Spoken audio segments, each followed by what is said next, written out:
Good evening, ladies and gentlemen, and welcome to Madison Square Garden, the world's #1 sports and entertainment center, for tonight's 10-round heavyweight main event, sanctioned and supervised by the New York State Athletic Commission, Jack Prenderville, chairman.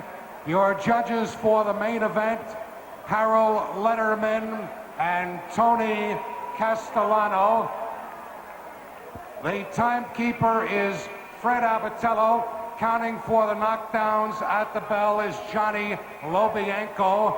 And your referee for tonight's 10-round heavyweight main event is Tony Perez.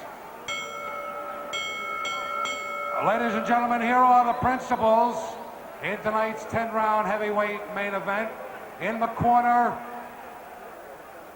to my left, he hails from Los Angeles, California. He wears dark blue trunks trimmed in white.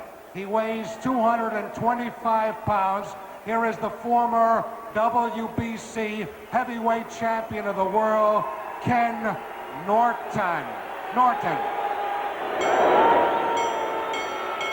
His opponent in the corner to my right, undefeated in 24 professional fights with 21 knockouts. He hails from Huntington, New York, 225.25 pounds. He's decked out in all green with white and red stripes. Gentleman, Gerry Cooney. 10 rounds, final contest of the evening.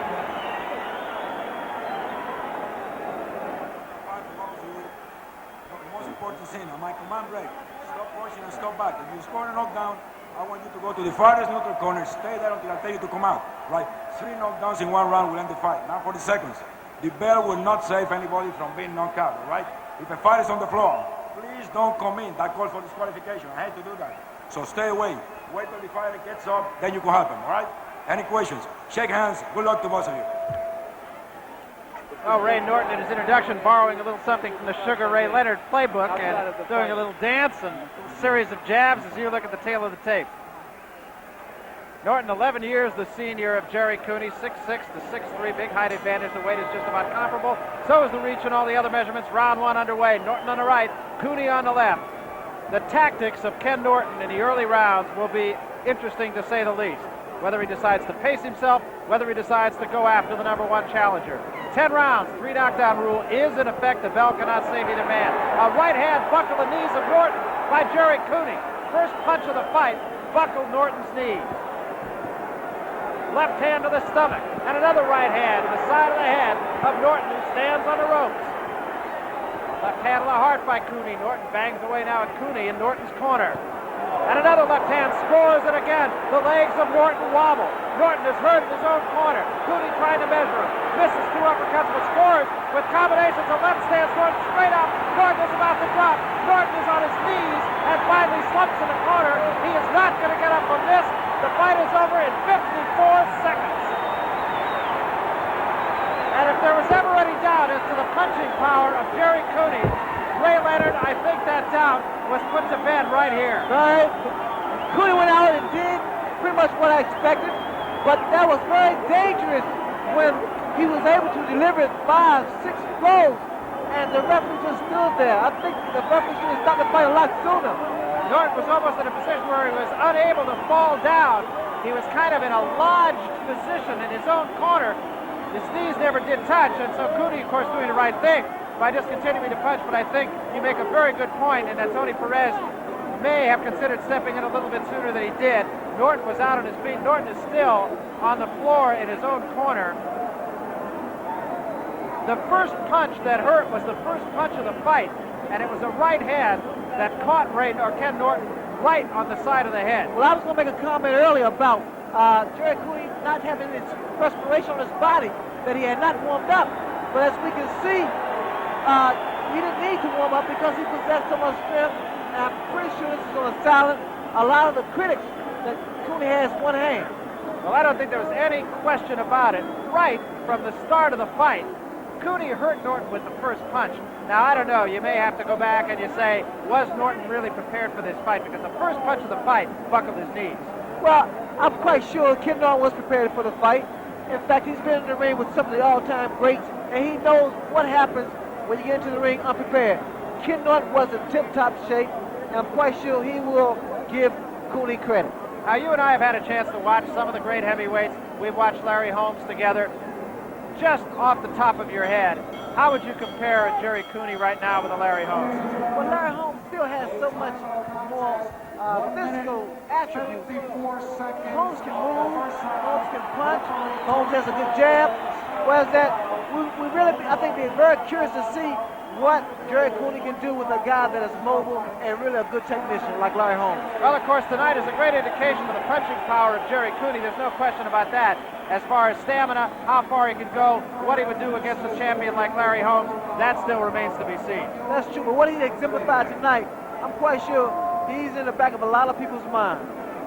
Right now, they have brought a stretcher into the ring to deal with Ken Norton, who is just now getting to his feet. There's no question that Ken Norton was literally out on his feet. We will try to get a report and give you a medical report on Ken Norton just as soon as that becomes available. The punches that was delivered by Cooney and the leverage and balance that he had with him, I'm quite sure, I can almost say a guarantee that Norton, God forbid, has a concussion. I think you can see that Ken Norton is conscious. He is sitting on his stool now. Commotion reigning all over the ring. More people in the ring, I think, than in the house here at Madison Square Garden. Gerry Cooney acknowledging some of the photographers standing up at the ringside. Acknowledging the crowd. He was unquestionably the crowd favorite. I think everybody, just looking at the people around here, Ray, everybody has kind of a shocked expression on their face that the thing ended as quickly as it did. Know when to go. We're up in the ring now. Gerry, when did you? how early in that round did you hurt him?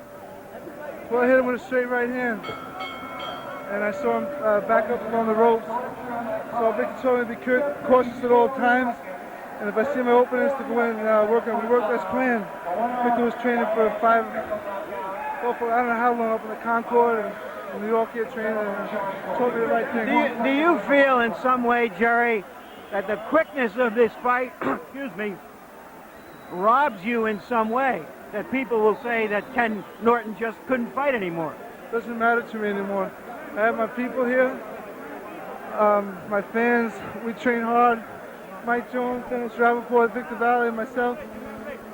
All right, we just love it, that's all. All right, what is next? Is Mike Weaver next for the WBA championship? Look to my managers, Mike Jones and Dennis Rappaport and Victor All right, Valley. Mike Jones here is nodding and saying that Mike Weaver will be your next opponent for the heavyweight championship. Would you explain to our audience why Mike Weaver instead of Larry Holmes? Well, since I turned professional, I just do the fighting. My managers do the managing. My man here, Victor, gets me in shape. I just leave it that way. Well, they must be doing a perfect job so far. Dennis Rappaport, would you tell us why is he fighting Mike Weaver instead of Larry Holmes? We really didn't have a choice. Our first preference would have been Holmes. Holmes has refused to fight Cooney, in spite of what he said to the media, where he verbalizes one thing, but in fact, in truth, when it came time to sign a contract, he refused to, they never signed. Ken was supposed to get back to us 3 months ago. Me and Mike called him several times, never got back to us. After a meeting where we were supposed to sign a contract. Are you concerned that the critics will say, well, he's beaten another fighter of the 70s, he's now going a total of about 4 or 5 rounds with fighters in the 70s, but he hasn't fought a good young fighter yet? Larry, if at the end of Gerry's career, he never goes more than 2 rounds, thank the Lord, and we'll be very happy. It'll prove that he's the greatest fighter of all time. Let the cynics ask the same questions when he's heavyweight champion of the world, because that's his destiny, the championship of the world. Thank you very much. I'll be back in a few moments. I'm going to try to reach Ken Norton. Back to ring.